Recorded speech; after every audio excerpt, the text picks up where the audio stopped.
Shalom blessed people, saya mau ikut nimbrung mengenai Kristen progresif yang dipopulerkan oleh Brian Siawarta yang sangat populer hari-hari ini. Dia mengatakan bahwa Habib Djafar dalam podcastnya bersama dengan Onat itu, Habib Djafar adalah anak Tuhan Yesus, bahwa semua orang adalah anak Tuhan Yesus, di mana Allah yang dia sembah tidak mungkin tega untuk menghukum orang untuk masuk neraka karena tidak percaya Tuhan Yesus, karena nggak menjadi Kristen. Dia percaya, si Brian percaya bahwa orang sebaik Habib Djafar dengan perbuatan-perbuatan amal baktinya yang baik itu, maka itu sudah cukup untuk membawanya ke surga.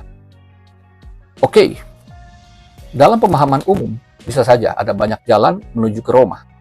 Tapi dalam pandangan Kristen, ya sekali lagi ini pandangan Kristen, Brian seharusnya yang mengaku orang Kristen sebagai orang pendeta, dia harus mengacu pada kitab suci Kristen, yaitu Alkitab, Perjanjian Lama, Perjanjian Baru.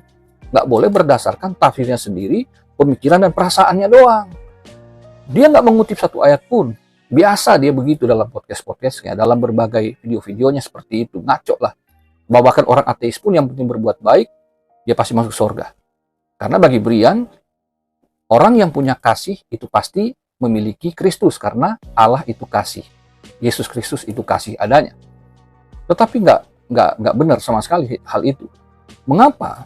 Langsung saja ya, kalau kita melihat dari Injil Yohanes pasal 1 ayat 12, semua orang yang disebut anak Allah adalah mereka yang percaya dalam namanya. Nama siapa? Nama Allah yang berinkarnasi menjadi manusia, yaitu Tuhan Yesus Kristus. Ya, Yohanes pasal 1 dari ayat 1 itu jelas menunjukkan bahwa pada mulanya adalah Firman, Firman itu bersama-sama dengan Allah, dan Firman itu adalah Allah. Dan Firman itu berinkarnasi menjadi manusia, dan dia bernama Yesus. Nah, pertanyaannya, kalau Habib Djafar, anak Tuhan Yesus, percayakah Habib Djafar bahwa nama Tuhan Yesus adalah satu-satunya juru selamat? Saya yakin tidak, karena dia tentu punya pemahaman dari agama dan kitab sucinya sendiri mengenai siapa Yesus. Oke, itu satu. Lalu kemudian, ya, Petrus dalam khotbah di Kisah Rasul 4 ayat 12 itu, dia mengatakan bahwa keselamatan tidak ada di kolong langit ini selain di dalam namanya. Di ayat 10 dijelaskan nama itu siapa? Yesus Kristus.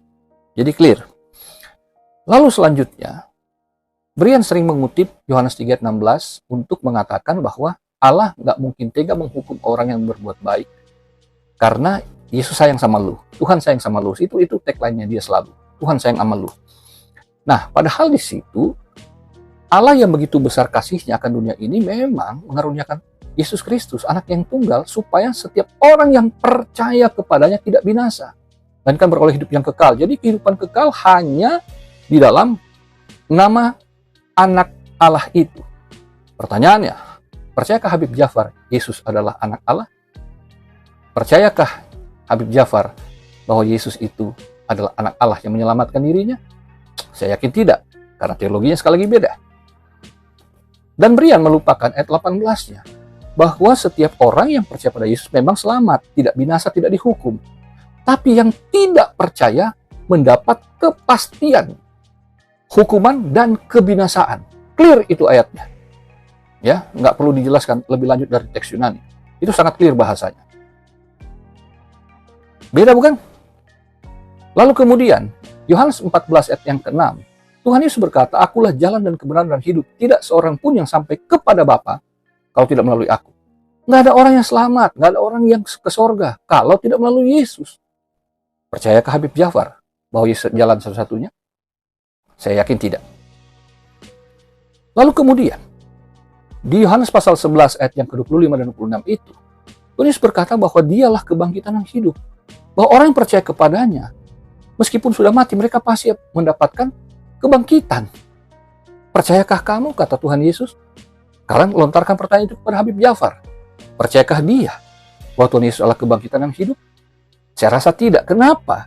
Dalam pemahaman Islam dan Habib Djafar, tentu saja Yesus itu tidak diakui sebagai Allah yang menjadi manusia. Umat Islam tidak percaya Yesus itu yang mati di kayu salib, karena katanya ada orang yang menggantikan Yesus. Kalau kematian Tuhan Yesus diakui di atas kayu salib, bagaimana mungkin Habib Jafar percaya pada kebangkitan Kristus? Dasar iman orang Kristen ada pada berita tentang kematian dan kebangkitan Tuhan Yesus. Habib Jafar tidak mungkin percaya itu. Oke, itu clear ya. Sekarang, bagaimana mungkin seseorang yang tidak percaya Yesus menjadi Kristen? Tidak menjadi Kristen, tidak mungkin. Karena ketika dia percaya Yesus adalah Tuhan yang Juru Selamat, dia pasti otomatis menjadi Kristen, karena Kristen artinya pengikut Kristus. Orang yang mengikut Kristus dalam kasih dan keteladanan perbuatan-perbuatan Kristus itu tidak mungkin terjadi di luar iman kepadanya. Nggak bisa. Oke. Lalu bagaimana dengan kata si Brian bahwa keselamatan bisa didapatkan dengan perbuatan baik saja? Nah, ini kemudian dikunci oleh Titus pasal 3 ayat yang keempat sampai ayat ke-7 sebagai penutup. Tetapi ketika nyata kemurahan Allah, Juru Selamat kita, dan kasih-Nya kepada manusia, pada waktu itu Dia telah menyelamatkan kita bukan karena perbuatan baik, bukan karena perbuatan baik yang telah kita lakukan, tetapi karena rahmat-Nya oleh permandian kelahiran kembali dan oleh pembaharuan yang dikerjakan oleh Roh Kudus yang sudah dilimpahkannya kepada kita oleh Yesus Kristus, Juru Selamat kita, supaya kita sebagai orang yang dibenarkan oleh kasih karunia-Nya berhak menerima hidup yang kekal sesuai dengan pengharapan kita. Clear banget bahwa mendapatkan kehidupan yang kekal itu bukan karena perbuatan baik. Keselamatan bukan karena perbuatan baik, tapi karena rahmat, karena anugerah, karena kasih karunia Allah di dalam Yesus Kristus bagi kita yang percaya.